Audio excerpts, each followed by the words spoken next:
Hello and welcome you all to let's crack it. तो जैसे कि आप लोगों को पता चल गया होगा अभी तक, और नहीं पता है तो मैं बता देता हूँ कि आर ओ का एग्ज़ाम, जो एडवोकेट जनरल की ऑफिस का एग्ज़ाम होने वाला था 23 जनवरी को, वो अब पोस्टपोन हो गया है। अभी आयोग की वेबसाइट पर अगर आप चेक करेंगे, यूपीपीएससी की वेबसाइट पे नोटिफिकेशन आया है कि 23 को एग्ज़ाम नहीं होगा, और कुछ अपरिहार्य उन्होंने रीजंस बताए हैं, यानी कि कुछ ऐसे रीजंस हैं कि जिनकी रीज़न की वजह से हो सकता है वो कोरोना हो, इलेक्शन हो, कुछ भी हो सकते हैं। उन रीजंस की वजह से पेपर को पोस्टपोन कर दिया गया है।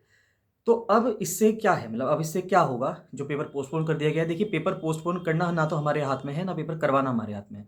वो आयोग की इच्छा है, वो आयोग के ऊपर डिपेंड करता है। हमारे हाथ में क्या है, हम वो देखते हैं। जो स्टूडेंट्स आर ओ को टारगेट कर रहे हैं, मेरा उनसे कहना ये है कि आप अपनी प्रिपरेशन बिल्कुल भी ढीली मत करना।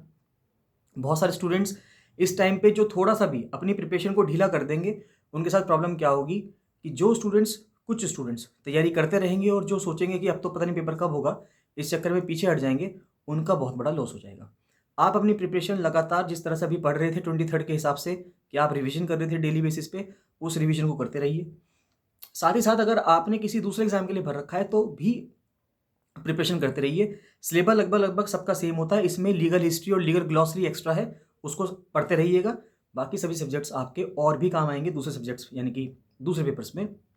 चाहे आप लोअर पीसीएस मेंस लिखना सोच रहे हो या पर पीसीएस प्रीलिम्स लिखना सोच रहे हो, क्योंकि ये सब पैरेलल वैकेंसीज हैं और सभी का सिलेबस लगभग लगभग सेम है, तो आपको पढ़ना सभी के लिए। इसलिए आप बिल्कुल भी ऐसा नहीं सोचेंगे कि मैं अब पढ़ाई को कुछ देर विश्राम दे देता हूँ, आराम दे देता हूँ और खुद आप रेस्ट मोड में चले जाएं। ऐसा नहीं करना है। अपना आपको रेगुलर पढ़ते रहना है। ये तो एक चीज़ रही। दूसरी चीज़ ये कि जो स्टूडेंट्स ये सोच रहे थे कि हम लेट हो गए हैं और अब हम तैयारी कैसे करें, तो उनको कुछ टाइम और मिल गया है।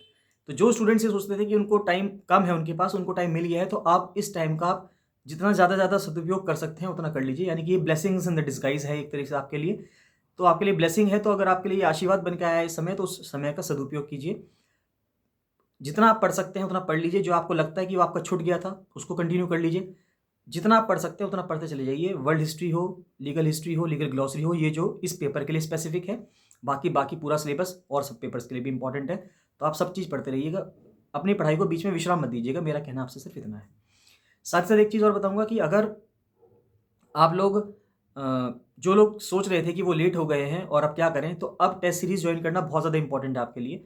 इन केस अगर आप टेस्ट सीरीज़ जॉइन करते हैं, तो आपको एक तो ये फ़ायदा होगा कि आपकी प्रिपरेशन क्या चल रही थी, एक तो वो उसके बारे में पता चल जाएगा।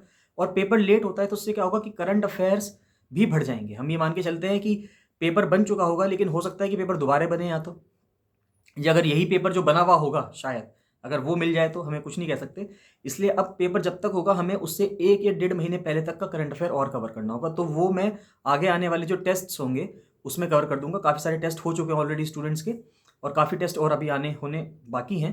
23 तक होने थे, हम 21 तक आखिरी टेस्ट सोच रहे थे। तो अब टेस्ट सीरीज़ को थोड़ा-सा और लेंदी कर दिया जाएगा और टेस्ट बढ़ा दिए जाएँगे टेस्ट सीरीज़ में। तो जिससे कि सभी स्टूडेंट्स को बहुत फ़ायदा हो। तो अब मेरा आपसे यही कहना है कि आप लोग जो हैं, जो स्टूडेंट्स टेस्ट सीरीज़ ने जॉइन जिन्होंने नहीं किया था, वो टेस्ट सीरीज़ जॉइन कर सकते हैं। जिन्होंने नोट्स नहीं लिए थे, वो नोट्स ले सकते हैं एज़ पर योर कन्वीनियंस, जिससे कि आपको आपकी प्रिपरेशन में बहुत ज़्यादा हेल्प मिले। आपको किसी भी तरह का डाउट आता है, किसी भी तरह की गाइडेंस चाहिए, आप मुझे मैसेजेस कर सकते हैं व्हाट्सएप पे। कॉल मत कीजिएगा, इतनी सारी कॉल्स हो जाती है, मैं सबको इतना नहीं दे पाता हूँ फिर समय। तो इसलिए आप मुझे व्हाट्सएप पे मैसेजेस कर दीजिएगा, या यूट्यूब के व्हाट्सएप ये यूट्यूब के जो कमेंट सेक्शन है, वहाँ पे आप कमेंट कर दीजिएगा। वहाँ पे मैं आपको हर क्वेश्चन का आपके रिप्लाई कर दूँगा। तो आपकी जो भी क्वेरीज़ हैं, आप पूछते रहिए, पढ़ते रहिए और बिल्कुल निराश ना होइए। पेपर आपका सही समय पे हो जाएगा। 23 को नहीं हो रहा तो कुछ टाइम बाद हो जाएगा, लेकिन होगा ज़रूर, है ना? तो आप अपनी तैयारी करते रहिए। और बस इतना ही कहना है मुझे आपसे। All the very best. अगर चैनल सब्सक्राइब नहीं किया है तो चैनल प्लीज़ सब्सक्राइब कर लीजिएगा, जिससे सारे नोटिफ़िकेशंस आपको मिलते रहें। टेलीग्राम चैनल ज़रूर जॉइन कर लेना, वो फ्री टेलीग्राम चैनल है। वहाँ पे इन्फॉर्मेशन वगैरह करंट अफेयर्स में जो चल रहा है, फ्री कुछ पीडीएफ्स हैं, पिक्स हैं, daily mains answer writing practice के क्वेश्चंस हैं, काफ़ी सारी चीज़ें जो हैं वहाँ पे चलती रहती हैं। तो आप उसको ज़रूर जॉइन कर लीजिएगा, वो फ्री है बिल्कुल। और वीडियो सब देखते रहिए, नोट्स बनाते रहिए। नोट्स चाहिए तो नोट्स ले लीजिए, टेस्ट सीरीज जॉइन करनी है तो टेस्ट सीरीज जॉइन कर लीजिए। एज़ पर योर कन्वीनियंस, जैसे भी आपको सही लगे आप वैसा करते रहिए। बस पढ़ते रहिएगा, बिल्कुल भी डिमोरलाइज़ नहीं होना है, घबराना नहीं है। सब तरीके से आप पेपर होगा आपका। कुछ डिले हो गया है, बस इतना ही फ़र्क पड़ेगा। लेकिन आप जैसे डेली बेसिस पे रिवीजन कर रहे हैं, तो वो रिवीजन करते रहिए। मिलते हैं नेक्स्ट वीडियो में। So thank you and bye bye.